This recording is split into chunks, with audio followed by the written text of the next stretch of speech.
You ask Tiger to solve. This deals with linear equations with one unknown.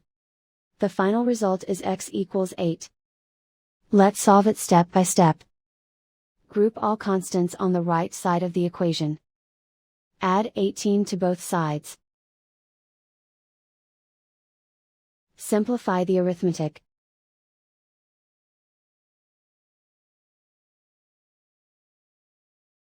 Isolate the x. Divide both sides by 3. Simplify the fraction. Find the greatest common factor of the numerator and denominator. Factor out and cancel the greatest common factor.